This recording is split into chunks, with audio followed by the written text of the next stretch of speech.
63,219 کورسی خوێندنمان بۆ ئەم ساڵ تەرخان کردووە بە بەراورد بە ساڵی پار هێشتا 6,415 کورسیشمان زیاد کردووە.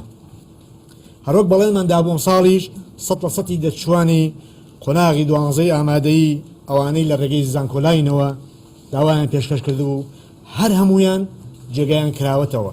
تەنها یەک حاڵەت هەیە 368 پێشکەشکار داواکانیان بەهۆی هەڵەی پڕکردنەوەی فۆرمەوە کێشێکی بۆ دروست بووە، ئەوانش دەتوانین دواتر لە ڕێگەی پڕکردنەوەی فۆرمی سکاڵاوە بە تەئکیدی جێگەکانیان پارێزراوە بە گوێرەی کۆنمرەکانیان لە شوێنی شایستەی خۆیان جێگەیان بۆ دابین دەکەین. کۆی دەرچوانی پۆلی 12 بریتی بوو لە 38,680 دەرچوو کە دەرچووی ئەم ساڵی 2022 بوون، هەروەکو دیارە کە 25,972 دەرچوو لە قیزانستی بوون و 12,780 لە دەرچوانی بەشی وێژەیی بوون. پلانی وەرگرتن لە هیچ بەشێکە لە هیچ بەشێک لە بەشەکان کەم نەکراوە بە بەراورد بە ساڵی ڕابردوو.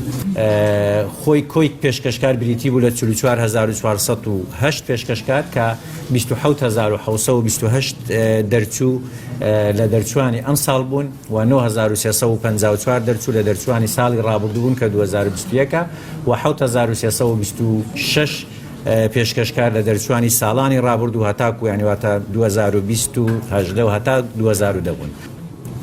کۆی وەرگیراوان بریتیە لە 41,253 بە کۆی گشتی، بەڵام لە دەرچوانی ئەم ساڵ کە خەریزی 2022 27,360 دەرچوو وەرگیراون وەکو جەنابی وەزیر ئاماژەی پێدا کە بریتیە لە 100% دەرچوان وەرگیراون. تەنها لەوانەیە کە پێشکەشیان کردو لە دەرچوانی ئەم ساڵ تەنها 368 دەرچوو ماوە وەربگیرێن، ئەویش دەبەر ئەوەی فۆرمەکانیان هەڵەی تێدا بووە.